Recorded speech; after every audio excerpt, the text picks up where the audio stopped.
Salut l'équipe. Cette semaine, on m'a vivement conseillé d'aller au cinéma pour voir Les Misérables. Ce à quoi j'ai répondu que je n'avais pas besoin d'aller au cinéma pour voir Les Misérables puisque j'ai mon League Pass et que je regarde tous les matchs d'Enix. Mais on m'a dit que ça n'avait rien à voir et que pour une fois, je pourrais être content du résultat et surtout que ça me changerait les idées. Ce qui m'a surtout changé les idées cette semaine, c'est cette rumeur qui annonce le nom de Masai Ujiri dans les travées du Madison Square Garden. Eh oui, quand on est fan d'Enix, à défaut de s'enflammer sur des gros transferts et des signatures, voire même une simple victoire, eh ben, la moindre petite rumeur nous rend heureux, comme un lycéen qui réussit un péflamme devant ses potes. Ça reste une bonne journée. Masai Ujiri chez l'Enix, c'est un petit peu comme Virgil Abloh qui signerait chez Celio. Ça paraît impossible. Pourtant, il faudra bien qu'un jour, cette spirale maléfique prenne fin du côté d'Enix et faire venir Masai Ujiri serait forcément une excellente idée.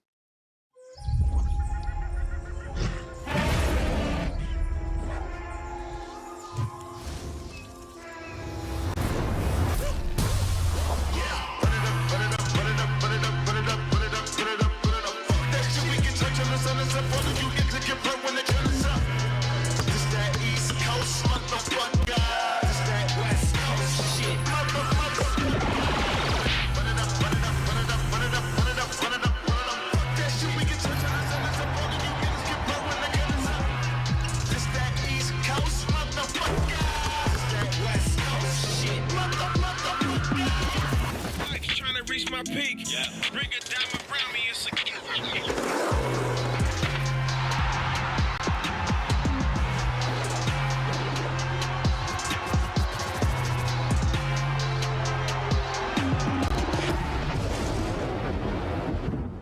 Salut l'équipe, on est jeudi et le jeudi c'est le first day show malgré la grève. Peu importe, on est là pour parler basket pendant 1 heure avec mon duo métis sexy, Thomas et Arthur. Ouais. Bonjour les garçons. Salut. Comment ça va? Ça va impeccable, impeccable. Une bien belle journée. Il n'y a personne dans les rues de Paris puisque tout le monde est soit resté chez soi, soit n'avait pas le choix, donc est resté chez soi. Et donc nous, on a pu venir tranquillement pour braver le froid.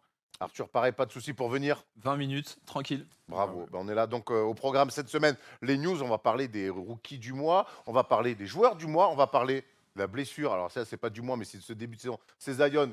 On va vous dire un petit peu qu'on n'est pas prêt de le voir sur le terrain. On parlera un petit peu d'un petit kiff perso avec Draymond Green où on a retiré son maillot. C'est pas chez les Warriors. Je vous en dis pas plus. On aura aussi un énorme débat parce qu'on avait envie d'en parler sur Ja Morant. Est-il une future star?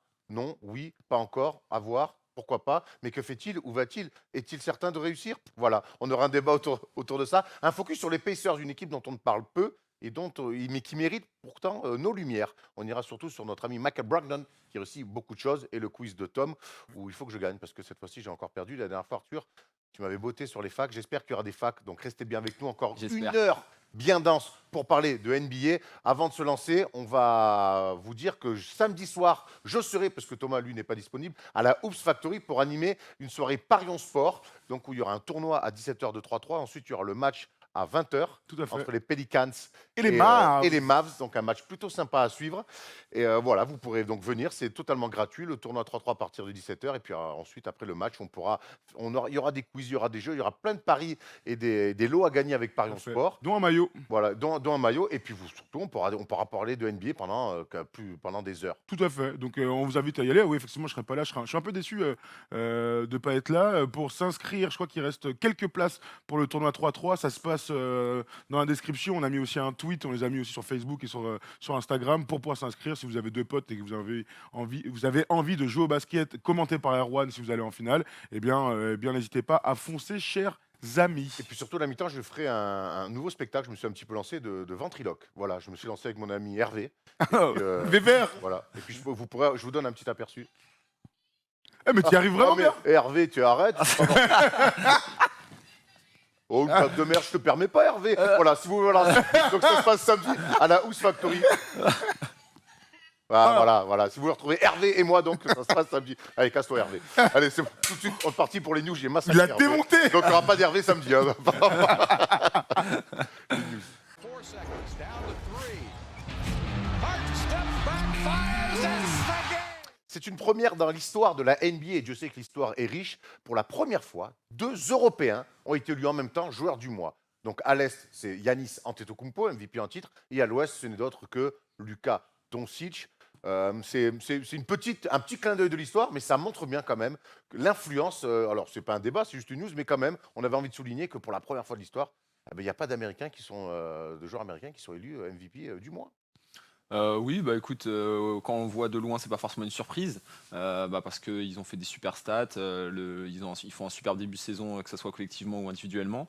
Mais oui, on sait que la NBA de toute manière est de plus en plus internationalisée, et donc bah écoute, on se réjouit de ça, même si on pense que dans les futures années, ça va être de plus en plus ça. Peut-être Bah ouais, bientôt c'est vrai. deux joueurs africains, on sait pas. Ouais, t'as raison. Après, pour revenir sur ces deux gars-là, t'as raison quand tu vois ça de loin. En fait, est-ce que quelqu'un est surpris que l'un ou l'autre est joueur du mois? On aurait pu imaginer, commençons pour la conférence Est.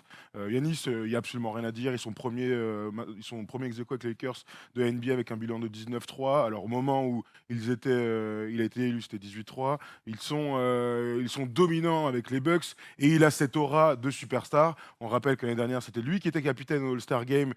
Donc, c'est lui qui avait reçu le plus de nombre de votes des fans dans la conférence Est. Ça montre combien Yanis, avec son titre de NBA et ainsi de suite, est en train de marquer de son empreinte la NBA. Alors, pas encore d'un point de vue collectif avec le soulevé de trophées à la fin de la saison, mais il est une superstar parmi les superstars. C'est un mec aussi que tout le monde adore. Il y a une vraie empathie, tu vois, quand on pense à James Harden qui, en ce moment, est un peu raillé, ainsi de suite. Eh bien, lui, il est à 100% positif. Il a une com parfaite.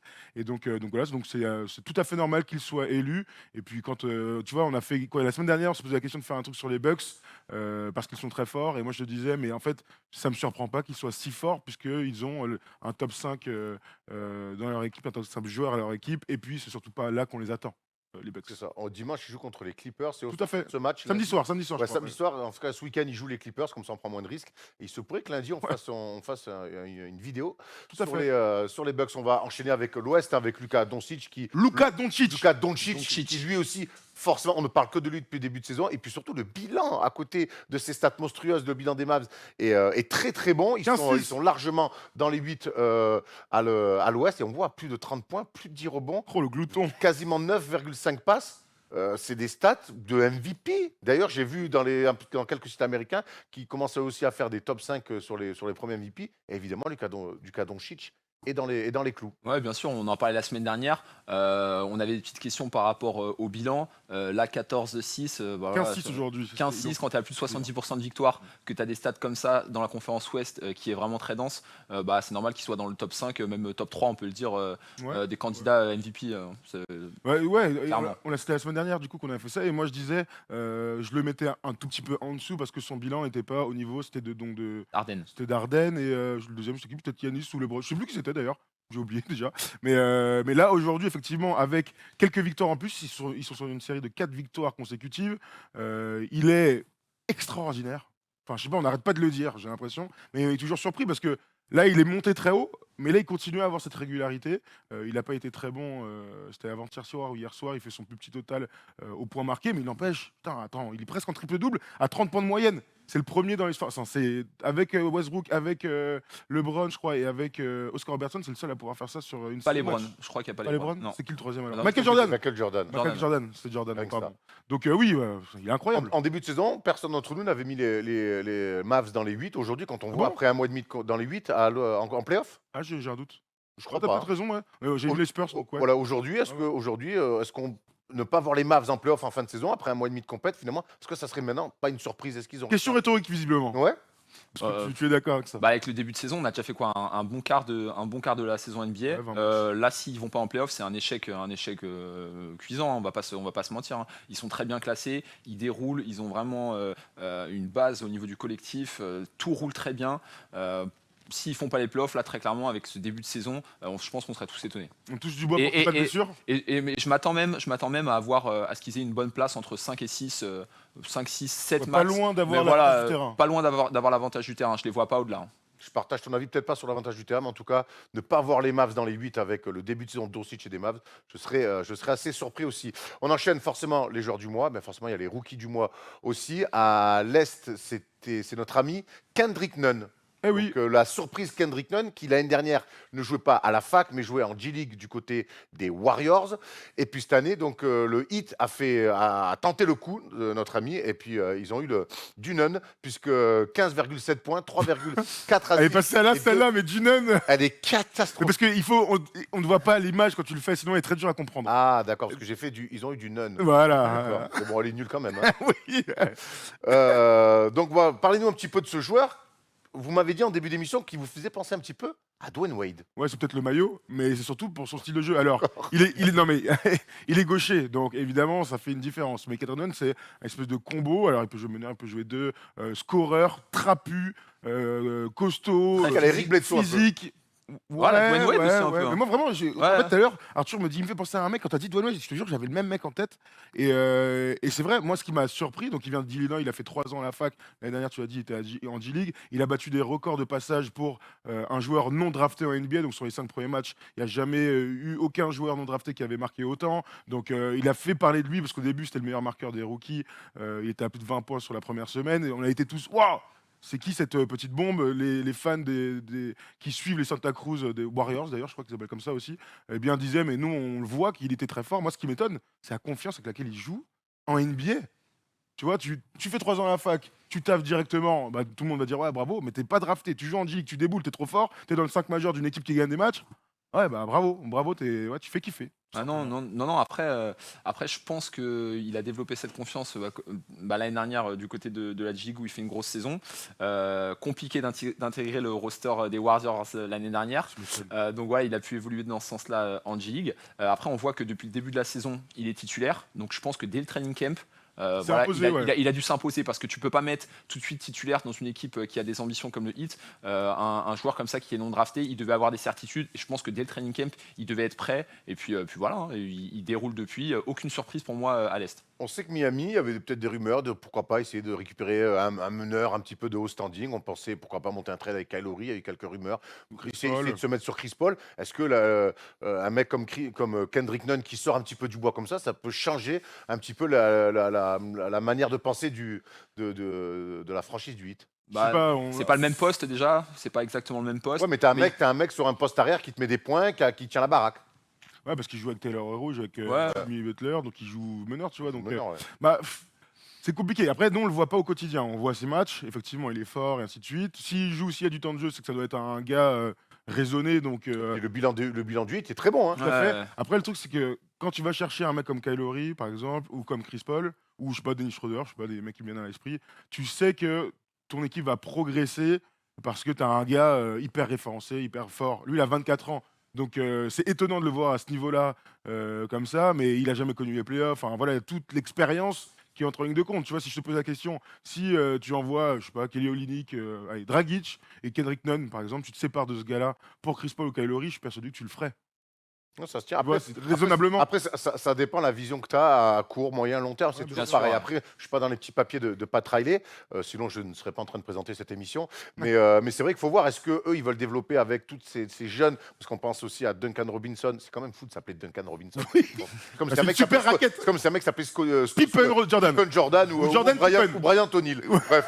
Mais donc, C'est possible, Mais hein. c'est pas un grand niveau, hein, c'est un shooter, gros, ailier. avec Taylor Hero, peut-être que justement, ils veulent développer un truc sur 4-5 ans et peut-être pas tout de suite récupérer notamment un Chris Paul avec un contrat monstrueux. Ça changerait en tout cas beaucoup la manière de penser. Donc, Sachant, à voir. sachant que la grosse rumeur de la semaine dernière, c'est que le Heat préparait le terrain à une éventuelle venue en 2021 de qui?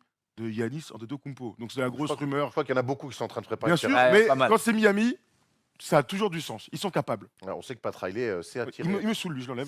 C'est attirer les joueurs. Tu l'envoies avec Hervé. Hein, Ouais, que- alors qu'il va pouvoir dormir dessus. Ouais, ah, ben là, Enfin, il- avec son il- plâtre De aussi. toute façon, je pense qu'il va dormir jusqu'à la fin de sa vie maintenant, Hervé. Hein, ce qu'on appelle la mort cérébrale. Oh non, mais attends. D'Hervé.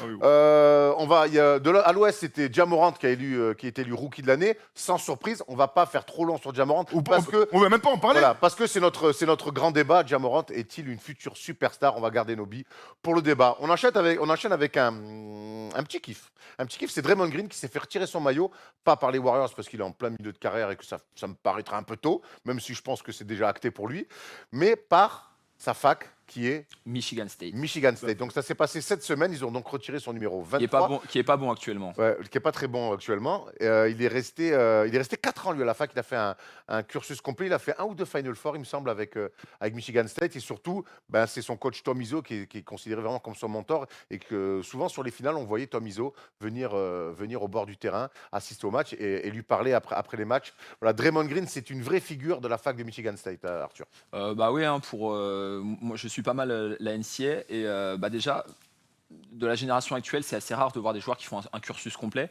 C'est assez remarquable, même si actuellement il y a Winston qui est un super joueur qui fait son cursus complet là-bas. Bah, ça m'étonne pas. Il intègre exactement les valeurs de cette fac qui se rapproche un petit peu de ce qu'il est, quoi. C'est un combattant, il n'a jamais rien. Pour moi, il n'y a vraiment aucune surprise. Je sais pas si. Non, mais moi non plus, ça me surprend. De toute façon, tu as raison, le fait qu'il fasse un cursus complet et qu'il soit l'un des porte-étendards de la fac en NBA, c'est tout à fait mérité. Et puis lui, comme il est très attaché à la fac, il vient du coin et ainsi de suite. Il disait que gamin, il rêvait de jouer à Michigan State. Tu sais, parfois on dit ton rêve c'est d'accéder à la NBA. D'autres, aux États-Unis, nous on a moins ce côté-là, c'est de jouer pour certaines facs puisqu'elles prennent de la place dans certaines régions. Donc c'est tout à fait mérité. Il était très ému. Tu l'as dit, Tom Izzo, machin, truc. Bref, voilà, c'est dans la suite de logique de la carrière de Draymond Green qui entre nous, n'aurait jamais dû, enfin, avec son talent intrinsèque de base, n'aurait jamais dû être aussi bon à NBA et ainsi de suite, quoi. D'ailleurs, à la draft, il est pas tendu. Il est drafté au 2e tour, Tout à fait. 35e choix. Et j'ai une petite stat, il est avec Dennis Johnson. Il fait partie des 2 joueurs à être drafté au 2e tour et à être au moins 3 fois champion NBA, être au moins 2 fois All-Star. All-Star. Et on rajoute à ça forcément un titre de meilleur défenseur de l'année. Donc voilà, c'est un mec qui n'était pas attendu à ce niveau non. aujourd'hui, Draymond Green, même s'il fait partie aujourd'hui intégrante du paysage NBA et que ça a été un maillon essentiel du succès des Lakers pendant 5 saisons. Des Warriors, pardon. C'est un mec qui n'était pas attendu là. On se souvient qu'il y avait David Lee devant lui et qu'il a parfaitement profité de la blessure de David Lee. Et pour le coup, David Lee, on ne l'a plus jamais revu. Tout à fait. Donc voilà, bravo à Draymond Green. Petite question, tiens, pour finir un petit quiz avant l'heure. Est-ce que vous pouvez me citer quelques noms comme ça de maillots retirés à Michigan State? Magic Johnson. Magic Johnson, évidemment, le numéro 33. 33, Magic Johnson. Hein. 33, il avait Ouais. À la fac, je sais pas, je lis ça. Mais non, c'est le 32. Non, Oui, je pense qu'il avait le 32. Ouais, 32, c'est n'importe quoi. Il y en a d'autres. Shannon Brown. Shannon Brown. Non. Je sais pas du tout. Michigan State. Euh, Des vrais gars. Ouais, parce que si c'est pas des vrais gars, ça va être difficile. Non, mais il y en a. Alors, il y a Greg Kelser qui est impossible à trouver. Je crois aussi. Il y a Steve Smith. Il y a Johnny Green, le savais 24. Sean Rispert, qui avait un mec qui respectait beaucoup les gens. Martin Cleaves, vous vous souvenez? Oui, Martin oui. Cleaves, Non, le meneur je sais pas. champion, voilà, lui, numéro 12. Mopi. Maurice Patterson, qui Ouais. avait été aussi champion. Donc Peterson. Peterson, numéro 42. Après Jay Vincent, voilà. Après, il y a des mecs un peu. Effectivement, on n'avait pas un tout. peu- On avait Il y a pas tout Scott le monde. Skies, numéro 4. Ok. Ok. Voilà, Bonne pour info. Bonne info. Voilà. Ok. On enchaîne avec Zion Williamson. Lui, je ne sais pas si son numéro sera retiré à Duke. Mais on ne sait pas non plus si son numéro sera un jour retiré dans une franchise NBA, puisque sa carrière n'a toujours pas commencé. Et on avait fait une vidéo spéciale sur sa blessure, parce qu'il était annoncé de 6 à 8 semaines absent pour un problème au genou. Eh ben, ça sera plus long que prévu. La franchise ne devrait prendre aucun risque. Et il est fort possible qu'on ne voit pas Zion Williamson d'ici 2020. Tout à fait. D'ailleurs, on pense qu'il ne verra pas les terrains de NBA d'ici la fin d'année. Ils ont décidé, donc, avec leur protocole sur le genou et ainsi de suite, de prolonger. En fait, les 6 à 8 semaines, d'habitude, c'est il revient sur les parquets. Là, c'était plus on verra dans 6 à 8 semaines. Donc, ils ont vu et ils prolongent l'absence donc, du numéro 1 de draft. Je ne sais pas ce qui se passera dans l'avenir. Franchement, on n'a aucune info en plus.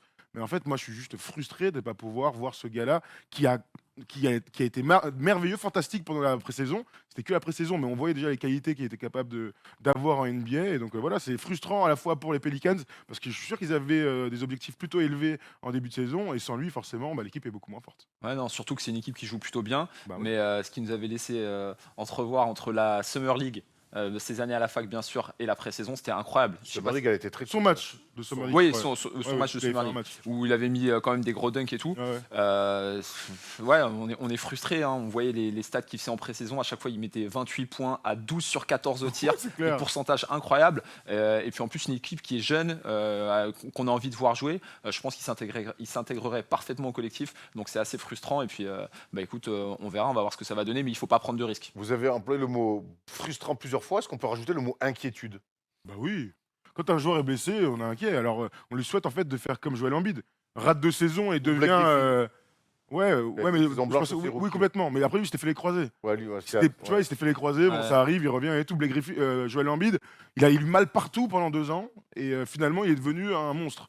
Donc c'est pour ça qu'on lui souhaite à lui aussi de prendre son temps et d'arriver à 100% et de ne pas avoir de problème ensuite. Très bien. Une dernière petite news pour finir. J'ai une question pour vous, Ah. qui est un mini débat. Hop, fixation, dernier tir, pop, je lâche la balle. Faut mettre un tir à 3 points. C'est plutôt Dwight Howard ou Ben Simmons? Dwight. Dwight, il en a mis un, là. Et Ben Simmons en a mis un C'est aussi. pour ça que je vous pose la question. Et Dwight oui, Howard. bien sûr. Donc ce 3 points de Dwight Howard face à la large et belle victoire des Lakers face au Jazz a mis ce 3 points dans le corner sur un système de remise en jeu. Il restait 3 attrapé, secondes. Ouais, ouais. attrapé, shooté. Moi, tu sais, je pense que Dwight Howard, il se dit, allez, c'est pas mon truc, je le prends sans pression. Ben Simmons, il y a trop de trucs qui passent dans sa tête pour un shoot à dernière seconde, donc Dwight Howard. Ouais, moi aussi, Dwight Howard, il avait tenté déjà un 3 points dans le corner le match juste avant. Je suis allé regarder vite fait les stats en carrière pour rigoler. Le bougre, il est quand même à 7 tirs à 3 points marqués dans sa carrière sur 65 tentatives. Alors il a depuis 15 piges, mais punaise, ça fait pas mal. Moi aussi je mets Dwight Howard, mais parce qu'effectivement Ben Simmons, je pense que c'est le dernier mec sur la terre à qui je donnerais un tir ouvert à 3 points. Même Tom Chiaravino, je lui donne un tir ouvert dans le corner. Tu m'as manqué ma relance. Ah, excuse-moi. Ça veut dire que tu joues pas avec lui le mardi. Hein. Ouais. Alors, quand même, on espère. Alors, Dwight Howard, c'est pas très grave qu'il progresse à 3 points. Par contre, on souhaite à Ben Simmons que lui progresse à 3 points pour sa carrière. Ça ne sera pas du luxe. Voilà, messieurs, on a fait le tour des news. C'est le moment, comme d'habitude, de vous faire gagner un peu d'oseille.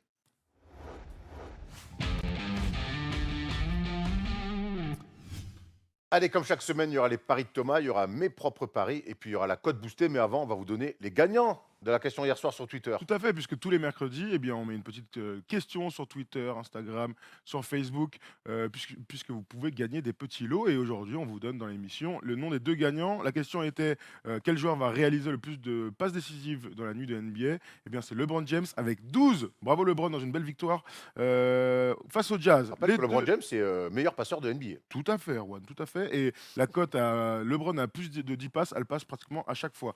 Les 2 gagnants, donc, pour ces réponses, c'est Max VHLT avec ce pseudo incroyable, fan des Knicks dépité. Pléonasme. Tout à fait. Et le deuxième, c'est Kevin qui a dit LeBron lui aussi. On vous envoie un petit message en DM.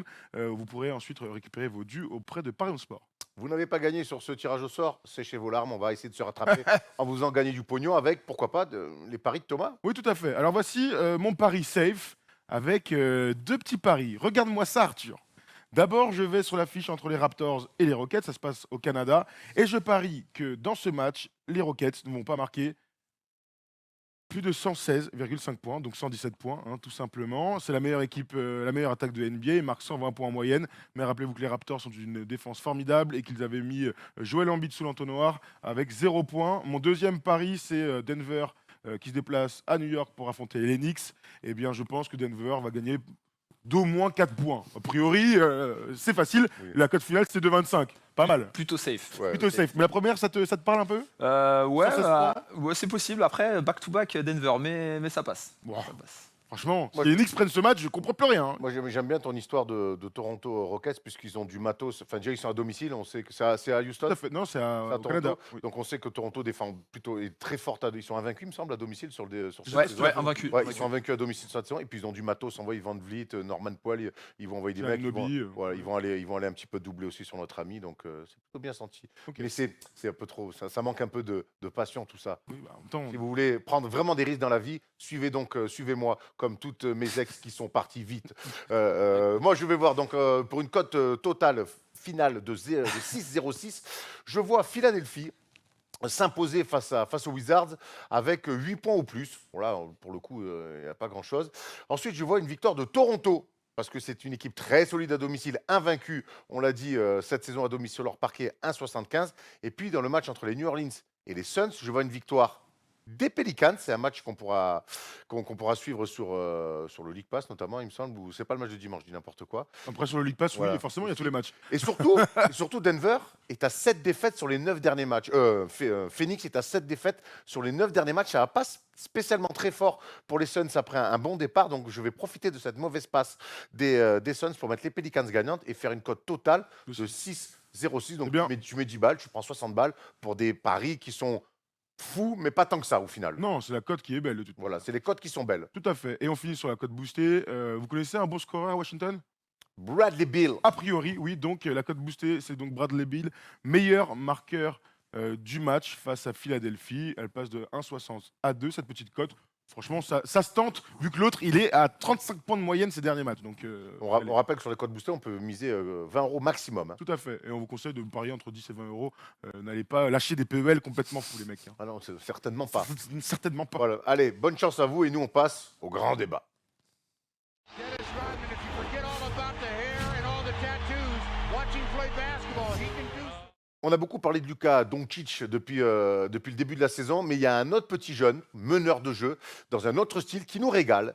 Et c'est le rookie des Memphis Grizzlies, Ja Morant, dernier numéro 2 de draft, qui nous régale en ce début de saison. On va pouvoir voir ses statistiques. Et on a envie de se poser cette question. Est-il une future superstar dans le jeu, dans le style, dans le profil, dans un petit peu tout? On va passer un petit peu le rookie sous notre crible. Et vraiment, on est impressionné de ce début de carrière de Ja Morant. Pour répondre à la question, oui, on est impressionné. Et puis, pour moi, il a vraiment tous les atouts pour pouvoir être une future superstar. Il est hyper explosif dans la NBA moderne. On adore ça. Hyper flashy. Il est très clutch. Il est complet. Il est capable de défendre. Il a du shoot. Pour moi, actuellement, sa seule faiblesse, c'est un peu un manque de physique. Mais il confirme avec un bon début de saison. Numéro 2 de draft, on l'attend sur ce genre de standard. Il confirme tout à fait. Et surtout, lorsqu'on voit ces dernières années, il n'était pas attendu à la fac. Il sort d'une petite fac, Murray State. Il fait 2 années, une année pas mal, une deuxième année où il explose. Une superbe March Madness. Et puis là, un très bon début de saison. Donc on voit qu'il fait que progresser. Je pense que dès l'année prochaine, il est candidat pour être All-Star. Et pour moi, il a tout pour être une superstar. Donc j'ai pas trop de doutes. S'il n'y a pas de blessure, si on l'entoure bien, il est capable de devenir vraiment un super joueur. Là, moi, je te rejoins complètement. C'est que, effectivement, quand on a parlé des previews et quand on savait que Memphis avait le deuxième choix, ils allaient se diriger vers ce type de joueur-là, puisque Mike Conley était en fin de course et qu'il fallait le remplacer. Ils ont choisi un joueur, puisque l'opportunité s'est Mike Conley présentée. qui confirme qu'il est en fin de course. Hein, Ouais, oui, c'est sûr. Oh la vache. Et Ja Morant est un profil complètement différent. On va dire que Mike Conley est un joueur sobre, efficace au possible, fort défenseur, bon shooter, bon leadership et tout. Là, on est sur un profil complètement différent, un athlète fantasque par le dribble, par la création aussi, balle en main en tout genre. Je pense à ses layups dans le dos. On n'a pas vu des comme ça depuis, Kyrie le fait, mais depuis Jamal Crawford en fait. Donc il est hyper flashy et ça colle pas vraiment avec l'ADN de ces dernières années du côté de Memphis. Mais c'est pas grave en fait. C'est pas grave, puisque le gars taf, le gars est un gars, tu l'as dit, on a parlé sur leadership, on va en reparler, mais c'est un gars de caractère. Et lorsque tu as joué moins d'un mois en NBA et que tu as déjà 2 game winners, je parle pas de buzzer beater, mais de game winner, eh bien ça veut dire quelque chose sur ce que tu es mentalement. J'aimerais qu'on revienne sur ces stats. Si vous pouvez me remettre le tableau, les gars, après on ira sur ses points forts et sur ses points faibles. C'est intéressant de voir donc déjà qu'il est plutôt plus scoreur que passeur, même si ça reste un très bon passeur. Ça reste un très bon passeur. Il aime, quand même, pour un rookie, hein, il aime quand même aller au cercle. 45,7% de réussite, c'est énorme. Alors, il y a beaucoup de choses près du cercle. 41% à 3 points, je voudrais revenir là-dessus. Il en prend à peine 2 par match. Voilà, Non, il en donc prend plus de 3 par match. Non, 2,5. il en prend 2,5. Ah ouais. Il en prend à peine un. Il en prend Il a à peine 0,9 sur 2,5. Ouais, donc il en prend, il est capable d'en mettre. Voilà. Par contre, c'est pas encore il n'est pas dans la mouvance du moment sur des shoots, beaucoup de tirs à 3 points. Ouais, écoute, pour moi, c'est pas plus mal. Et puis après, on parle quand même de plus de 2-3 points. C'est pas non plus un tir tenté pas tous les Ben 4 Simmons. matchs, quoi. C'est pas Ben Simmons. Donc pour moi, écoute, c'est quand même, sachant qu'il a pas fait tous les matchs, il a dû faire 15 ou 17 matchs. Il est blessé en ce moment. Ouais, il est blessé actuellement. Il a mal au dos, ouais. Ça reste quand même un bon échantillon. 41%, donc non, pour moi c'est devait pas mal faire son adresse. On voit, C'est bien, on voit qu'il en prend pas beaucoup, mais quand il les prend de manière naturelle. On voit que derrière des pics, il est capable de sanctionner. C'est pas genre fin de possession, je suis obligé de prendre, je prends. Donc il les prend. Alors c'est pas ce qu'il préfère faire pour l'instant, mais quand il les prend de manière naturelle. Et puis c'est plutôt des bons choix de tir aussi. Tout à fait. Je suis allé regarder un peu. Regarde, parfait, bravo Tom. Je suis allé regarder un peu sa manière de jouer, donc pour vous appuyer complètement ce que vous êtes en train de dire. C'est un joueur, donc on a dit explosif, fort en handle et qui aime jouer sur pick and roll ou sur du 1 contre 1. Ils ont du mal à l'arrêter en fait dès qu'ils sont en face à face les défenseurs. Donc ça donne quoi? Un joueur qui, c'est la première ligne, qui tire presque la moitié de ses tirs. Près du cercle, donc du lay-up, du dunk, bon, pas beaucoup de dunk, c'est pas Russell Westbrook, mais beaucoup de lay-up réussis avec une vraie création dans les lay-up. Je l'ai dit tout à l'heure sur les doubles pas, mais je me rappelle d'un lay-up face aux Lakers où il monte comme ça. il y a faute de Dwight Howard et il finit main gauche comme ça de manière hyper spectaculaire. Donc on voit que non seulement il tire beaucoup près du cercle, mais qu'il est très adroit, 56% au tir. Pour vous donner un exemple, Tony Parker, qui est un monstre en la matière des layups, surtout quand on parle de joueurs qui ne dunkent pas, il était à 60%. Donc c'est vraiment très élevé. Il a presque délaissé les tirs entre les tirs drop et les long two. C'est-à-dire que ça fait que 40% des tirs tentés. Pour ça, on sait qu'aujourd'hui, c'est ce que Mike D'Antoni essaye de Proscrire. complètement proscrire, D'éradiquer. d'éradiquer carrément, d'éradiquer dans le jeu des Rockets. Et il a bien raison, parce que ce sont les tirs les moins rentables. Et enfin, donc 15% de ces tirs sont pris à 3 points, mais avec une réussite très très élevée. La moyenne en NBA, c'est 35-36. Si vous êtes à 37-38, c'est bien. Si vous êtes à 40 et plus, c'est vraiment bien. Steph Curry est à 45% en carrière, ce qui est tout à fait exceptionnel. Donc ce qu'on est en train de voir, c'est qu'il joue sur ses points forts, c'est-à-dire aller au cercle, aller provoquer des fautes, et aussi créer pour les autres, parce que c'est le meilleur moyen de faire du kick derrière. Ouais, il crée vraiment pour les autres. Tu parlais d'un joueur fantasque. On va aller sur ses points forts et sur ses points faibles. C'est un joueur fantasque, mais dans une équipe et une franchise historiquement plutôt qui joue plutôt bien au basket. Et ça marche bien. On voit Dylan Brooks, qui est un bon joueur, s'éclater. Ah oui, De lui, on voit un vrai gars. Valanciunas qui est bon aussi. On voit des Jake Crowder, des vétérans qui le suivent en fait. Et c'est en ça la marque déjà pour moi d'une future star, c'est qu'il arrive. Dans une équipe où il y a des vétérans, et pourtant, il dit bah, vas-y, vous inquiétez pas, je suis meneur de jeu, faites-moi confiance. Et on voit des gens qui lui font déjà confiance. On voit ses points forts, vitesse, il va très très vite. Le handle, très fort pour sur jeu rapide et sur le pick and roll. On va revenir tout à l'heure, je veux qu'on parle de sa lecture sur les pick and roll et qu'on fasse forcément des comparaisons avec notre meneur de jeu. Sa confiance, on voit qu'il n'y a pas grand-chose qui l'ébranle. Les points faibles, forcément, il y en a. Sa défense, c'est un filou, tricheur, mais bon, il est C'est quand pas là même... qu'on l'attend. Mais c'est pas là qu'on Mais l'attend. oui, oui. Et puis, forcément, il fait quelques passes, tu l'as dit, il est plutôt bon passeur. Attention quand même aux pertes de balles, mais en même temps, jeu à risque, même si pour moi, je trouve qu'il y a quand même beaucoup plus de maîtrise que chez certains. Mais donc, il y a quand même encore un petit peu trop de balles perdues. Qu'est-ce qui vous saute le plus aux yeux quand on fait ce rapport entre les points faibles et les points forts? Bah écoute, moi lorsque je vois les points faibles, bah écoute, d'un point de vue strictement individuel, on va pas l'attendre énormément sur ses pertes de balles ou sur un bilan collectif par exemple, si on voit vraiment le prisme individuel. Mais puis après, voilà, ses qualités, c'est des qualités qui ressortent évidemment de son physique, de ses qualités athlétiques, très rapide, très fort au cercle. Il n'a pas peur. Et puis surtout, je trouve qu'il emmène son équipe un peu avec lui. Lorsqu'il prend ses derniers tirs, lorsqu'il a mis ses game winners, il en met deux. À chaque fois, donc, il y en a un, c'est un lay-up et un, c'est un tir, si je me rappelle bien, ou deux lay-up. Deux Bref, lay-up.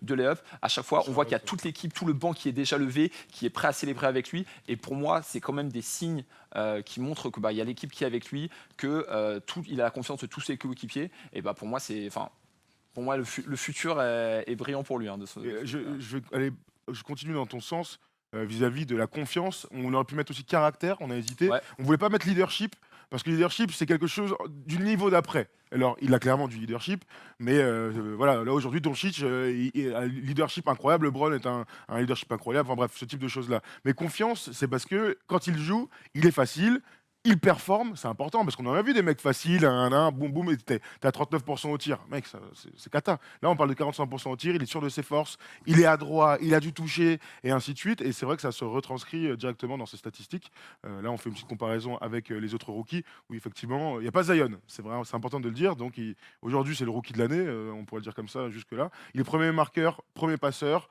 troisième à l'interception, donc c'est là qu'on l'attend en tant que meneur de jeu, 16e rebondeur et 15e au pourcentage. C'est rien de dramatique, mais voilà, les premières marques sont les plus intéressantes pour ce mec-là, qui était prêt à jouer en NBA. Ouais. Et il y a toujours ces questions-là. Moi, ce que j'aime avec lui, c'est déjà la maîtrise qu'il a, je trouve, sur les matchs, l'influence qu'il peut avoir sur un match. Parce qu'au début, moi, je l'ai découvert quand il était à Murray State, et c'est vrai que les premières comparaisons un peu faciles, c'était de se dire, c'est Westbrook. Le problème, c'est que moi, je trouve que à son âge, et on va faire une comparaison avec d'autres meneurs et leur saison rookie, c'est que je trouve qu'il a déjà une empreinte sur le match par de la maîtrise et de meneur de jeu, c'est-à-dire sur les tempos. C'est-à-dire que quand il y a du jeu rapide sur lequel il a un avantage, il va toujours trouver des solutions, aller marquer des yeux faciles parce qu'en 1 contre 1, il est inarrêtable. Par contre, s'il y a du 1 contre 3, il va attendre des trailers. Et je trouve que dans les lectures de jeu sur des surnombres ou des sous-nombres offensifs, il est très fort là-dessus. Et ça se voit pas dans les stats, mais je trouve que dans le tempo qu'il amène avec son équipe, c'est-à-dire que là c'est un coup, là, faut qu'on y aille.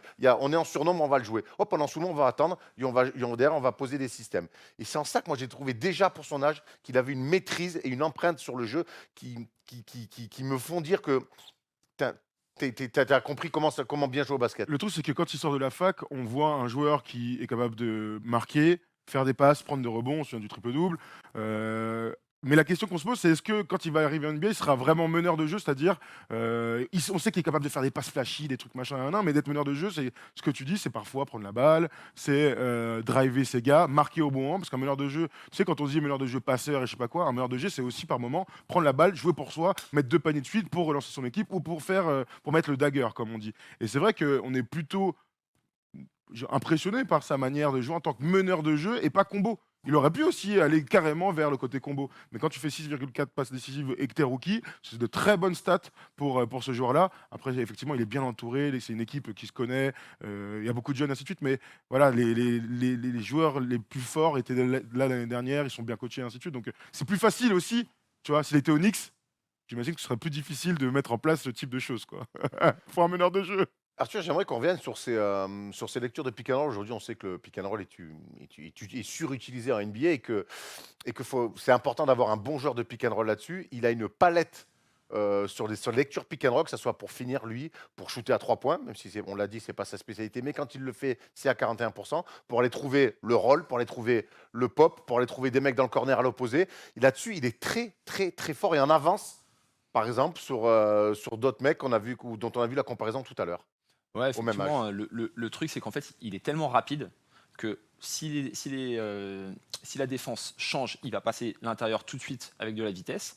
Et s'il ne change pas, il est capable il sorte bien, il est capable de s'écarter suffisamment pour pouvoir trouver une passe et après rejouer en dessous. Donc à partir de ce moment-là, à partir du moment où il est capable de maîtriser tous les types de défense qui s'offrent à lui lorsqu'il y a un pick and roll, ça devient tout de suite très compliqué pour les défenses. Et écoute, tu es obligé de faire des concessions et après ça sanctionne directement. Donc moi, effectivement, comme tu disais, 6,4 passes, ça ne m'étonne pas. Et puis je pense qu'il est capable même de faire mieux et d'aller petit à petit plus tard, d'épurer son jeu, d'avoir un petit peu moins de perte de balles. Tout à fait. Et puis voilà. Mais tu l'as dit, de toute façon, l'adage vitesse de ouf, handle, général, t'es fort sur pick and roll. Enfin, on va rien inventer maintenant. D'ailleurs, Il n'est pas que fort Ouais, Non, mais sur du tac-tac. Il est aussi fort sur attentif, poum, renversement, Oui, mais passe. sa qualité première, c'est Oui. rapidité. Et ce qu'on demande à un joueur NBA aujourd'hui, c'est d'être très fort sur pick and roll. Et donc d'être. C'est-à-dire, le mec sort, il y a un grand qui sort, je split, ça, on a tous vu ce dribble incroyable, là, boum, boum, boum, il enchaîne, fait ah ouais, incroyable, c'est ça sa qualité première. Et derrière, en découle des skis passent, et ainsi de suite. Mais ton premier truc, c'est de pouvoir battre Bien les sûr. mecs sur pick Bien and sûr. roll. Bien sûr. Et heureusement d'ailleurs. Non, mais c'est parce que tu es fort là-dessus que tu vas donner des aides. Tout à fait. Les mecs, au lieu de donner 1 mètre d'aide, ils vont en donner 2. Et boum, et là, il est capable de sanctionner. Mais tout ça, c'est mis en place aussi par la franchise des Grizzlies et par ce jeune coach qui est Taylor Jenkins et qui déclare sur son jeune poulain, il travaille sur ses finitions près du cercle chaque jour. Il faut lui donner du crédit pour tout le travail qu'il fait chaque jour. On a besoin qu'il soit très agressif chaque soir et on a besoin qu'il soit un très bon finisseur. C'est ce qu'il est. Et pour l'instant, on a l'impression qu'il remplit toutes les cases. Mais effectivement. Bah ouais, ouais, non, mais on voit la même chose que lui. Alors, il a bobo au dos, j'espère que ce sera pas grave et qu'on sait jamais. Il peut être vraiment gêné, mais sur ce qu'on a vu, ouais, pour moi, on le savait, mais on est tout. Il confirme. Voilà, confirmé sur un petit échantillon de NBA et aussitôt, c'est fait, ah ouais, on a un vrai gars là. Tout ce qu'il faisait à la fac, il a réussi à le transférer version NBA. Donc bien évidemment pas avec les mêmes volumes, il score un petit peu moins, mais on voit que c'est exactement la même chose. Ses qualités de vitesse, de shoot, c'est pareil. Donc écoute, voilà, on peut être que... On sait que rassuré quelque part. certains n'aiment pas ça, mais nous, on s'en régale. On aime bien faire des comparaisons. J'aime à penser qu'il a un petit peu le même jus, la même intensité, un peu moins que Russell Westbrook, mais il y a quelques similitudes quand même quand il se projette comme ça vers l'avant. Il y a les finitions de Kyrie Irving. Près du cercle, il y a du Kyrie Irving, ce que Chris Paul n'a pas, ce que Westbrook n'a pas. Et il y a, mine de rien, je trouve, une forme de gestion par moment des temps forts et des temps faibles à la Chris Paul. Je trouve Ouais. il a un petit peu un échantillon des trois. Bah, si on prend les qualités que tu viens d'énoncer de chacun des trois, il va finir ça va. meilleur joueur de tous les temps. Non, mais j'ai pas dit, Mais- non, non, je j'ai rigole, pas je dit rigole, qu'il avait tout le judo et tout, et toute la gestion de Chris Paul. Avec mais le- j'ai dit qu'il avait un peu, Non, mais c'est- Non, Oui, non, oui, c'est non, vrai, non, c'est vrai, c'est c'est vrai. clair. Après, moi, sur le profil, le premier joueur qui me vient en tête, c'est plus D'Aaron Fox. Lorsque je le vois, un gars hyper rapide, filiforme, Fort en pick and roll. pas très physique, donc il faut différencier la partie physique et la partie athlétique. Voilà, D'Aaron Fox, mais avec quand même un petit peu plus, effectivement, peut-être de lecture de jeu, même si D'Aaron Fox est un super A joueur. énormément progressé. Et a énormément progressé. Mais oui, non, je pense qu'il prend un peu des qualités des trois joueurs. Jaron Fox avait été très bon sur sa deuxième saison. Sur sa Ça avait deuxième été- saison. Sa saison rookie avait été un petit peu plus compliquée. Et là où je te rejoins par rapport à D'Aaron Fox, c'est vrai que c'est cool de le citer parce que donc c'est des jeunes joueurs, tu l'as dit, rapides, véloces, athlétiques vers le haut, mais tu vois, c'est pas Ouais. fort des hanches, on va dire. Et ce qui a transcendé le jeu de D'Aaron Fox d'une année à l'autre, c'est le fait de mettre dedans de fou. Enfin, ça fait partie de adroit. ses évolutions. Il est devenu très adroit et très leader d'un coup. Et Ja Morant n'abuse pas des tirs à 3 points, il a bien raison. Mais son évolution, c'est aussi de pouvoir sanctionner les mecs s'ils sont à 2 mètres. Quand on voit Trae Young aujourd'hui, Il est capable de le faire. il est non mais capable.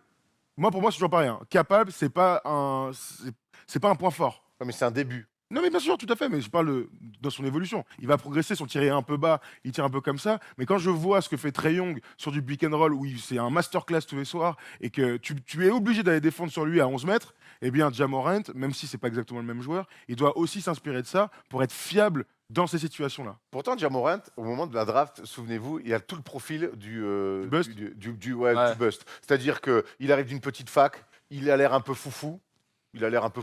C'est son daron qui le gère et qui a des exigences un peu reloues. Il y a tout pour que ça se passe mal. Maintenant, presque envie de te dire que la chance qu'il a, et tu l'as dit Tom, c'est pas qu'il tombe chez les Knicks, c'est qu'il tombe chez les Grizzlies. Et, Ah oui, et clairement, en ça, mine de rien, j'ai l'impression qu'ils l'ont quand même mis déjà sur orbite. Alors, il faudra du temps pour arriver sur la Lune, mais en tout cas, je trouve que les Grizzlies, et c'est important aussi de le dire, voilà, Mike Conley et Marc Gasol, ils ont tourné une page, ben, très vite, ils en ont ouvert une deuxième et qui a l'air plutôt excitante.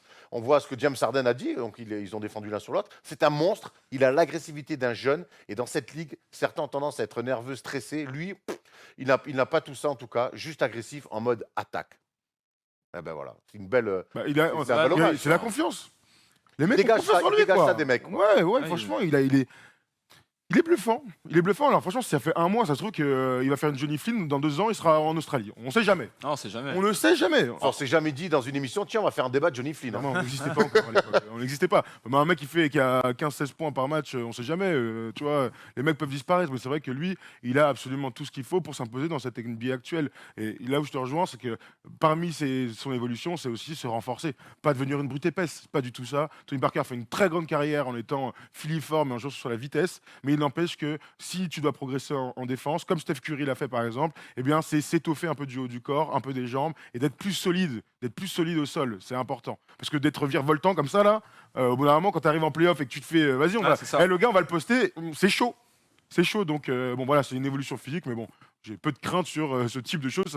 Naturellement, à 23-24 ans déjà, tu vois la différence. Allez voir Steph Curry rookie, allez voir Steph Curry l'année dernière et vous allez voir que notre ami, même s'il fait faim, il est quand même allé soulever de la fonte. Ah, On a un coach sportif avec nous, là, tu Confirme. confirmes? Il a pris quelques kilos. Ouais. Ouais, c'est clair. Dans les commentaires, si comme nous, vous êtes dithyrambique sur Ja Morant ou si vous n'y croyez que moyennement. Comme Polo. Voilà, comme Polo. Non, Polo alors, n'aime non. pas trop Polo. Alors, Et Polo- c'est un délit sale gueule peut-être. Ouais, Polo aime bien le joueur, après il aime pas le côté fantasque. Et même dans son côté fantasque, il en fait pas des tonnes, je trouve. Non, ça va. Et Polo, on sait que c'est un mec, il aime la rigueur, il aime quand on serre la main à l'adversaire, qu'on est gagné ou qu'on est perdu, et qu'on aille saluer le coach en face. Et j'adore quand on dit des trucs sur les mecs.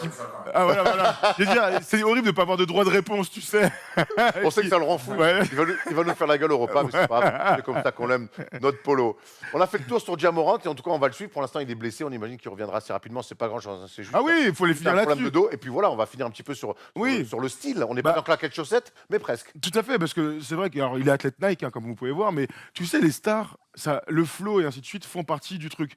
Et mon gars, cette année, il nous a sorti 2 paires, dont cette Kobe 4 exceptionnelle là, Elle est à belle. gauche, qui est vraiment incroyable. Donc c'est une proto, donc c'est difficile à trouver dans le commerce, si ce n'est impossible. Ça se trouve d'ailleurs que c'est la seule jamais créée pour lui, avec ses initiales JA et ainsi de suite. Franchement, il a tout pour nous faire kiffer. Et en plus, il est athlète Nike, on fait pas de préférence, mais on préfère Nike. Pardon. Quitte à être athlète, autant être athlète Nike, non? On est d'accord. T'as le choix. Je dis ça, je dirais. Mais en tout cas, celle-là, je voulais absolument vous les montrer parce elles sont trop belles. Et il y a quand même une des 2 paires qui n'a pas de lacets. Vous la connaissez évidemment. Voilà, c'était pour finir sur le petit côté esthétique de notre ami Ja Morant. On va tout de suite parler d'un autre meneur de jeu qui lui aussi fait des choses un peu plus sobres, mais au moins aussi efficaces. C'est Michael Brogdon. C'est dans le focus tout de suite. They do have a timeout. Decide not to use it. Curry, way downtown. Bang! Comme souvent, les Pacers ne font pas de bruit, mais les Pacers sont là. Cet été, ils ont réussi, j'ai presque envie de dire, le gros coup, le beau coup, d'aller récupérer Michael Brogdon du côté des Bucks. Et 1 mois et demi après le début de la saison, ben, on peut forcément que saluer ce coup-là réussi par les Pacers. Tout à fait. On parle d'un joueur à 85 millions de dollars à la saison. Les Bucks ne pouvaient pas le signer. On est en train de voir là le début de saison de cette équipe des Pacers qui, franchement, même s'ils ont commencé un peu cata, eh bien, se sont très bien repris depuis. Ils sont à 14-7, 6e de la conférence Est. On vous rappelle qu'il n'y a pas Victor Oladipo qui est leur meilleur joueur, leur All-Star, et ainsi de suite. Et pourtant, l'équipe de Nate McMillan continue à performer. C'était déjà aussi le cas avant de s'écrouler en playoff. Mais il n'empêche que la réalité, c'est que quand ils te montrent une star et que l'équipe continue à gagner, c'est très bon signe. Ils sont bons en attaque, bons en défense. Et en fait, Michael Brogdon est le leader de cette équipe. Alors, pas forcément dans les stats, il l'est au point, mais il n'est pas à 25 points par match. Mais c'est vrai que tout ce qui m'excite, c'est le possible duo entre ces 2 joueurs. Parce que Brogdon est un joueur, moi, qui me surprend d'année en année, en fait. On rappelle qu'il a été rookie de l'année à 10 points par match. Hein. Ouais. Tu vois D'accord. pas Cette année-là, la QV, ils n'avaient pas été bons. Il y avait C'est Joel Embiid. Embiid qui Embiid était qui était blessé, pété, ouais. Saric et tout. Ouais. C'était pas super. Je t'en prie, Arthur, vas-y. Non, écoute, moi j'étais un petit peu surpris cet été quand j'ai vu qu'il avait signé pour plus de 20 millions la saison, même si dans l'air du temps il y a des énormes contrats. Écoute, on peut dire qu'il fait que confirmer parce que son début de saison il est vraiment super. Je sais qu'il avait commencé sur des énormes bases en passe. Je crois qu'il était à plus de. Il était à 20 et 10 pendant Ouais, quelques temps. même un peu plus. Donc là, ça commence à se stabiliser un petit peu. Mais écoute, il arrive à faire tourner cette équipe d'Indiana qui est bien coachée par Nate McMillan, excuse-moi, et puis surtout qui est amputé de son meilleur joueur, comme tu l'as dit. Donc, et ça passe essentiellement par la gestion du jeu, par Malcolm Brogdon. Donc ça, on sait que avec Milwaukee, avec son cursus complet aussi, je crois, à 4 ans à Virginia. 4 ans à Virginia, c'est des choses qu'il a appris. On sait que c'est pas un meneur qui est très flashy, à l'inverse de Ja Morant, Capable de qui mettre est des dunks, mais qui est capable de mettre des dunks, ouais. qui est vraiment plutôt académique, Mm. très bon défenseur. Et écoute, il emmène cette équipe avec lui. Et comme tu dis, on a envie de voir ce que ça va donner quand Oladipo va revenir. Et je pense qu'à l'Est, ça va pas être une équipe qui va être bonne à prendre, même s'ils n'ont pas l'avantage du terrain. Est-ce que ça vous surprend qu'il soit si fort en tant que meneur titulaire, meneur vraiment dans le sens où on l'a vu avec Bledsoe, il a été meneur avant et ainsi de suite, mais là il est seul meneur avec que des ailiers plutôt scoreurs, donc des Jeremy Lem, TJ Warren, des intérieurs dominants, les Sabonis et les Miles Turner. Est-ce que ça vous surprend qu'il soit Ouais. si fort en tant que meneur de jeu? Non, Ah. non, il avait déjà. Vous êtes pas d'accord, tant il- mieux. Il avait déjà ce rôle à la fac. Il y avait déjà, alors, avec. Pas avec des stats aussi énormes, mais à la fac, c'était déjà un général. Et moi, à Milwaukee, je l'ai tout de suite kiffé parce que justement, moi, Bledsoe, c'est un mec à qui je reproche des choses, notamment sur le leadership, sur la gestion, sur le poste de meneur. Et quelque part, lui, à Milwaukee, il comblait énormément ces choses-là, fort des 2 côtés du terrain. Donc moi, je ne suis pas surpris. Quand j'ai vu ce qu'il avait réalisé avec les Bucks, je me suis dit, mais attends, j'ai les Pacers qui lui font un pont d'or, qui vont lui dire, mais vas-y. C'est ton équipe, tu seras le général pour l'organiser. Le meilleur joueur, ça sera Oladipo, mais toi, tu vas être le général pour organiser tout ça. Je ne suis pas du tout surpris. C'est un joueur complet des 2 Tout à côtés fait. du terrain. C'est un joueur intelligent, capable de shooter, fort sur pick and roll, bon passeur, apprécié de ses coéquipiers. Et quand je vois que lui est à 18 points, quasiment 19, que Sabonis est à 18 points, que TJ Warren est à 18 points, que Jeremy Lem est à quasiment à 17, que Miles Turner est à 12, je me dis, mais en fait, il fait grailler tout le monde. Il fait grailler tout le monde. Donc, je ne suis pas surpris, vraiment, parce que moi, c'est un mec que j'aurais adoré voir chez les Knicks, par exemple, tu vois. Mais arrête avec les Knicks là. On ne peut pas discuter. T'as Radonjic déjà. Arrête de me saouler. Ballon d'or. Et non, moi, je suis pas surpris. Ça fait partie de ces mecs un peu sous-cotés, mais que tu peux les mettre n'importe où. C'est des mecs qui savent, qui ont ce truc en eux. Et je crois que le cursus long universitaire aide aussi à ça. Ouais, mais regarde ce que tu dis. C'est quand même étonnant parce que C'est C'est un des mecs, joueur à- alors- je finis ma phrase, Vas-y, je t'en c'est prie. des gars qui savent sur un terrain de basket ce qui marche T'as pas. raison, mais là, il est première option, meneur de jeu titulaire. Tu vois, à Milwaukee, il a fait des trucs incroyables. Quand tu regardais son net rating, quand il est sur le terrain, il y avait des écarts, mais incroyables. Mais dans un jeu, il était capable de jouer il était combo, il faisait plein de trucs. Sixième homme. Voire sixième homme, il était adroit et tout ça. D'ailleurs, à l'adresse, il a perdu 10 points, il est à 34%, alors qu'il était à 40 l'année dernière. Enfin bref. Mais moi, ce qui m'étonne, c'est que là, il est option numéro 1. Alors, évidemment, dans une équipe où il y a beaucoup de talent et très homogène dans la répartition du scoring, mais moi, je reste Oui, quand même mais- étonné. Il a plus de 8 passes par match. Enfin, c'est des stats d'un gars, tu Oui, fais, mais c'est- de Chris Paul, quoi, Oui, tu vois. C'est ce qu'on appelle, moi je te dis, c'est un joueur aujourd'hui, c'est pas un mec qui a fait qu'une année de fac, c'est un mec qui arrive à 24 ans NBA, ça fait maintenant Mais 3 ans Denzel qu'il est là. Valentine aussi. Oui, non, mais ça fait. Oui, enfin bon, après, il y a des mecs plus talentueux que Mais ce que je veux dire, c'est que ça compte vraiment. Pour moi, c'est un mec talentueux qui aujourd'hui répond à toutes les exigences du haut niveau de la NBA, c'est-à-dire défensivement, offensivement. C'est un mec qui ne s'invente pas des vies, qui a mine de rien un vécu avec les Bucks. Et je te dis, je suis. Alors certains pourront dire, attends, les chiffres sont peut-être trop gros. Oui Par et rapport non. à son niveau Oui et réel. non, il est première option d'une équipe finalement où je te dis, lui, il est à 19-9, 18-9, derrière t'as Sabonis à 18-4 et t'as Warren à 18. Donc c'est une première option bis avec d'autres, tu vois ce que je veux dire. Mais ça fait partie de ces mecs-là qui seront peut-être jamais All-Star, quoique on sait jamais, Oui, on sait jamais, sur une ça. fois. Non, C'est des Mo mecs à qui- Williams l'a été, hein. c'est des mecs à qui tu dis tiens, je te donne la balle Oui, oui. et tu sais que tout le monde dans son équipe va dire ah c'est cool, ça va bien se passer. C'est un mec intelligent et qui sait où mettre le ballon, que ça soit dans ses mains, dans les mains de l'autre, selon tous les soirs différents. Dire tiens aujourd'hui c'est ton soir, tiens peut-être ça va être ton soir. mais ça, Attends. ça, C'est un joueur. Moi, être intelligent sur un terrain de basket, au bout d'un moment, ça aide toujours. Non, ça n'a bien jamais sûr. tué personne. Non, mais là, je suis pas en train de toutes les qualités, je suis d'accord. Moi, je te parle juste de fait. En fait, être très bon en troisième option, c'est une chose. D'être très complet dans une équipe qui roule bien, je lui enlève absolument aucun crédit. Il a été très fort à Milwaukee quand il était blessé. On a vu que c'était compliqué pour eux. Moi, je te parle juste de quand tu changes de rôle. Il y a une attente très différente et là, il performe Un gros encore contrat. plus. Un gros contrat. Tu sais, il y a plein de facteurs qui Ouais, ont mais- changé et Ouais, on se rend compte qu'en fait, c'est un super joueur, mais même avec beaucoup de pression. Et il continue à gagner des matchs. Moi, tu peux me dire que tu n'avais aucune surprise. Quand il signe, je suis sûr qu'il va taffer et tout. Mais là, moi, il me surprend je par m'attendais son pas- volume, en ouais, fait. Voilà, c'est ça. Je m'attendais pas à un tel volume statistique. 19 points et 8 passes, c'est quand même, on Ouais. est quand même pas mal. Hein. Attends, mais c'est très bien. C'est top. Mais moi, je te dis que c'est un mec qui est équipé là aussi. Bien sûr. Ah ouais, bien Et sûr, aujourd'hui- bien sûr. Aujourd'hui, des fois, on tape sur des mecs en disant il est fort, mais il comprend pas, il suit pas. Des fois, lui, c'est un mec qui est équipé là-haut et parle avec n'importe qui a joué au niveau. Au bout d'un moment, sur le terrain, à la fin, c'est quand même bien d'avoir des mecs qui sont équipés là-haut. Bien Et sûr. je peux te dire que j'attends de voir les playoffs avec les Bucks, j'attends de voir notre ami Bledsoe. Et pour l'instant, ils n'ont pas à le regretter puisque ça marche très fort pour les Bucks. Mais on verra dans les moments de playoffs. Tu l'as dit l'année dernière, quand il est blessé, il leur manque énormément. Voilà. En tout cas, c'est un joueur que j'adore. Oui, oui, Et mais je suis ravi qu'on c'est ait un vrai fait- gars. Hein. Je suis ravi qu'on ait fait un focus là-dessus. Et ça montre que des cursus de 4 ans, tu arrives prêt à jouer et qu'au bout de 4 ans, tu arrives à avoir un super contrat et être un meneur plus que sérieux de NBA Tout à fait. titulaire. Bon, en tout cas, pour clore la petite page Pacers, ils ont eu Miles Turner qui a été blessé, ils ont eu Jeremy Lamb aussi qui a raté quelques matchs. Ils ont choisi de débuter cette saison dans le 5 majeur avec deux grands, il faut comme les Lakers. Et on sait qu'aujourd'hui, ou comme Philadelphie par exemple, avec donc Sabonis qui était le backup l'année dernière de Miles Turner, mais qui avait un gros temps de jeu. Et donc Miles Turner, quand il n'est pas blessé, il joue. Ça fonctionne. Doug McDermott en sortie de banc est bien. Enfin, il se passe un truc dans cette équipe. On verra où est-ce que ça les mènera en attendant le retour de Oladipo. J'espère, on parlait de ça en décembre, je crois, au début de la saison. Donc, a priori, ça devrait être par là. Mais oui, c'est une belle équipe qui, comme tu l'as dit, sera très chiante sur une série. Regarde, de on prendre, continue un peu ça. Aaron Holiday, 9 points. Vrai gars, Arnaud Doug Holiday. McDermott, 9 points. Justin Holiday, 8,8 Ah oui, les frères points. sont ensemble. Edmond Summer, 7 points. TJ McConnell, 6,7. Enfin, voilà. Tout le monde graille dans cette équipe. Tout à fait. Ah, Tout bah, le monde graille. Mais bravo d'être Macmillan qui était. Et qui continue d'être sous le feu de certaines Ouais. critiques. Ouais, Mais bon, tout le temps. Même à Portland, c'était pareil. Non, tout le temps. Et, je comprends que ce soit pas le meilleur coach de l'NBA, mais c'est bien ce qu'il fait.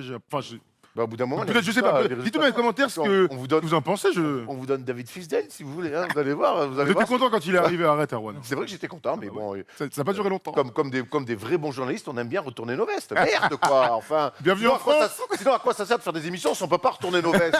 Putain, merde. Allez, on est gonflé, c'est le moment de passer au quiz. It's Lillard. He got the shot off. Salut les amis. Eh ben non, c'était moi. Oh, oh, Et il est con, il veut me Bravo, prendre ma place. bravo. Merci. on peut applaudir ton auteur. hein. Vraiment, parce que- Je le paye très cher. Bon les gars, c'était une super émission d'ailleurs. Ah, merci. merci. hein. Merci. Et là, on va aller sur un gros quiz. Qui a gagné le dernier quiz? C'est Thomas, je crois. Non, c'est Wax. Non, C'est- Kevin Razi. c'est C'est Kevin Razi, oui. Oh, réponse de incroyable champion. victoire. Incroyable victoire. Rafa Ralston. Mais Ouais. Bravo, Kevin. après avoir dit, il a joué au Bucks à Détroit. Ok. Pas Un mal. peu de jump. Et du coup, c'est en 4 parties, comme d'habitude. On va commencer par une énumération. Alors, la dernière fois, je m'étais un peu fait tailler parce que je vous avais demandé les Rookie of the Year dans l'ordre. Là, je vais vous les demander dans le désordre. D'accord? Ok. Je peux laisser Thomas commencer. Je vous écoute. Malcolm Brogdon. Oui, Doncic. oui, Si ça peut aller vite, Erwan. oui. Michael Jordan. Bien sûr, LeBron James. bien sûr. Wiggins. Oui, Alan Iverson. bien sûr. Oui, oui. Elton Brown. Oui, Lillard. oui. Grant Hill. Putain, vous savez que j'ai des bugs de fou. Moi aussi. Oui, Grand Hill. Allez, on Magic Johnson. Oui, Kevin Durant. oui. C'est super dur. Là, je suis en l'air régal. Oui, je pense à bugger comme. Shaquille O'Neal. Bien Ça sûr. devrait le faire, chaque. Putain, attends. C'était qui l'année dernière déjà? Non, pas l'année dernière, ça a été dit. Ah. Si je peux t'aider un peu. Avant. Ah ouais. Blake Griffin. Oui, Carl Anthony Towns. bien sûr. Ben Simmons. Oui, C'est lui allez. que je cherchais. Et on a fait les 5 dernières années jusqu'en 2015. Oh putain. C'est très désagréable, mais c'est très bref, je suis désolé. J'imagine pour les gens qui écoutent, ça doit être encore pire. Putain, Mike Miller. Oui. Elton Brand. Déjà dit, Baldur. Déjà dit, Baldur, Éliminé, ça sort. éliminé. Hop. Ça dégage. Ah, Jason les deux. Kidd. Oui. Donc t'as donné les deux de la même année. Eh oui. Oui, oui, bah oui, oui, il a fait exprès, il Bien est malin. sûr, il est malin. Draft 2001, qui ça peut être? Il y en Putain. a encore des évidents. Larry Bird. Oui. Steve Francis. Ouais, je l'avais, j'ai hésité tout à l'heure à le dire. Karim Abdul-Jabbar. Oui. Ouais, là, on remonte à la. Ah ouais, bah là, gros. Là, on remonte à l'Antiaga. Franchement, vers les années 2000, il y en a des. Faut y aller un peu. Hein.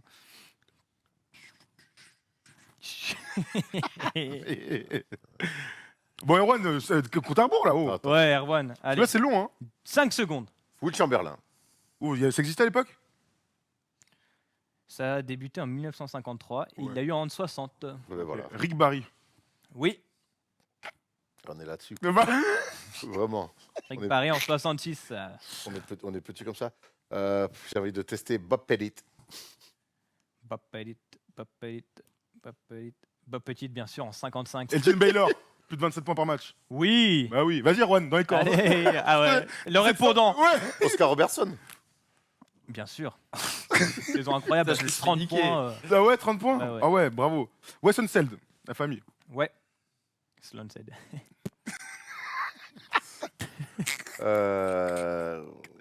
Erwan, c'est long. C'est toi. Attends, tu rigoles ou quoi? Il est fou celui-là. Allez. Allez, Erwan. Ça fait Putain. déjà 20 minutes que le coup il En a plus, commencé. il y a des gars à toi qui y sont. Hein. Oh, Ah, ben oui, Chris Webber. Oui, déjà. le bâtard. Pardon. J'en ai un juste derrière, je te le dis direct. C'est vrai? Ouais. Ah, putain. Okafor, Emeka. Oui. Joe Smith. Il est haut, mais est-ce qu'il a gagné? Joe Smith, hein. Joe Joe Smith. Smith. T'es sûr qu'il est numéro 1 draft? Ah, Je il est suis pas numéro sûr 1 qu'il soit draft rookie, hein. avec. Rookie of the Year. Moi, je ne Ah, vois je- pas de Joe Smith. Ah, merde. Est-ce que tu en as un dernier? Non, non, non, non, non, non, attends. Ah non. Il est bavure. J'ai perdu, j'ai perdu. Oui, il a perdu. Est-ce que tu en as un dernier Ah. juste pour écraser la concurrence? Ah, moi, pardon. Oui. Mais dans les années 2000, dans les années 2000 à 2010, on en a raté plein, je pense. hein. 98, 99, déjà, il y en a deux légendes. Bah, il y a Tim Yao Ming. Duncan, Duncan, Yao Ming, il est pas rookie de l'année. Vince Carter l'année Vince d'après. Carter. Blake Griffin, on a oublié. On l'a dit, On l'a dit, Blake on l'a dit. Griffin. Bon, bravo On était Thomas. pas mal, on était pas Thomas, mal. oui, c'était bien, c'était plutôt long. Je prends la première manche, Thomas, et du coup, on va aller sur la question historique, comme d'habitude. Ah. Alors là, c'est pas une ligne de stats qui va s'apparaître, c'est une phrase. Il faut me dire quel joueur a dit cette phrase. Iverson. C'est bien, j'aime bien ce jeu. Je ne veux... Et je ne veux pas jouer 10 ans en NBA et mourir d'une crise cardiaque à Oh, 40 mais je ans. l'ai vu il y a pas longtemps, ça. Pete Maravich. Pete Maravich, Oui, bien il est sûr, mort. qui est mort après 10 ans de carrière à 40 ans Attends, d'une ce que j'ai crise dit cardiaque. Je fais, ah oui, ça me dit quelque chose, c'était il y a pas longtemps, j'ai dit. Ouais, bien vu. C'est fou ça, je sais Merci pas. l'expert. Ouais, ouais, c'est fou. Hein. Et surtout, il est mort sur un terrain de basket, je crois, à Sur un 40 ans, terrain crise de basket. cardiaque. Ouais, ouais. Je crois Il avait que pas c'est ça 40 ans. l'histoire. C'est assez flippant. Bah, juste avant 40 ans. Enfin, vraiment. Ah, c'est 40 ans. Ah, il est mort à 40 ans, bien sûr. Incroyable. C'est ça qui est fou. Pete. On va enchaîner avec les photos floutées. Je suis resté dans les jeunes. Donc soit des rookies, soit des sophomores. Très Faut bien, pas envoyer très bien. Polo. Iguodala. Iguodala. Iguodala. Iguodala. J'avais tout à mon Parfait, avis qu'il bravo. avait gagné. Alors en 2003. Troy Murphy. Oui, Troy Oh la Murphy, vache, Bien bravo. joué. Ah ouais. McCulloch. Van Corver, Arm. Corver. Von Arm. Corver, quel Oh, Corver. Corver 2-1 pour Arthur. Qui Van Arm, je vais dire. N'importe quoi. Rose, Derrick Rose. Derrick Ouais, Rose, bien oui. vu, le tatouage. 3-1, bravo. J'étais tellement pas sur. Je crois que c'était un maillot NBA. Allez, c'est plus récent ça. Moudier. Moudier, bien sûr. 3-2. Ah ouais, bien joué. Deux amis. Parker. Russ et KD. Ah ouais, oui, Rush, Russ et bravo. KD, À Phoenix. Cata ce. quand il est rookie et lui sophomore. Pogasol. Non, c'est Kirilenko. Kirilenko. C'est qui lui en haut là? Ça, c'est c'est Milicic. Mais Non, n'importe quoi. mais non, enfin, c'est pas gros. vrai. Rebraka. Wow. Rebraca. Ah ouais. Bracha. Ah, C'est quoi, pardon Rebraca. Rebraka. Nebraska. il a disparu. Emrata. Emrata. Wow, incroyable photo. Hein. Il y en a un qui a disparu. c'est qui Chris Paul. Non, Non, c'est Mo Williams. non, c'est Eric Bledsoe. on en a Oui, parlé dans oui, l'émission, Bledsoe, c'est Eric bien vu. Bledsoe. Ah ouais, c'est vrai. Incroyable, trop bien. Chris Paul- John non, Waters. John Waters. Bien Waters. sûr, John là, Waters, c'était c'est un n'importe quoi. Il en reste 2 pour terminer sur la même photo. Gasol. Marc Gasol, ouais. Marc Gasol et Et C'est la- Pau Gasol. c'est la même draft. Marc Gasol et Un gars qui fait plein de franchises. Anderson. Non. Un gars Sean qu'on a Battier. retrouvé du côté de Houston il y a quelques années, Anderson. qui revenait de Chine. What? Un blanc. Ah, non, je l'ai. Von Non, Wafer. non. Très fort, très talentueux. Mike pas Miller bosseur. Non, Dunker. Bisley. Bisley. Ouais. Ah Ah non, ouais, ah mais non, d'accord, ok, d'accord. Ah, moi, Ouais, j'étais pas dessus. du tout, mais t'as J'étais oui, pas dessus aussi. que de bonnes infos, bien vu. C'était le dernier? Trop Très bien. bien. On va pouvoir finir avec Je le pense qui qu'il y a suit. 3-0 pour moi. Je dis ça. je dis Non, ça. c'est moi. Non, là c'est pour Arthur. Ah ok, bon c'est pour Arthur. Moi j'ai eu Moody machin truc, ok je me fais niquer, d'accord. N'hésitez pas à compter s'il vous plaît et dites-nous dans les Regarde le commentaires. hold-up qui arrive. Hein. Je vais prendre le qui suit. Je vais prendre le qui suit. Je vais partir comme en France. Et le qui suis-je n'est pas très dur. Je vous Mais annonce. ne dis pas ça, c'est Ah, un dis pas, énorme putain, j'ai envie de indice. te jeter une chaussure plein fer. Comme ça, si Benny de Bulle. Comme ça, si vous n'êtes pas bon. Je suis né le 22 mars 1972, j'ai donc 40 ans. Ouh là là. Je suis sélectionné Non, mais il peut pas être né en 72 et D'avoir avoir 40 ans. c'est pas possible. 72 et 47 ans. Ouais. Voilà. Manqué 7 ans, mais c'est pas grave. Moi, je suis 82, j'ai 37, donc quelque chose. Ah, t'as 37 ans Ok.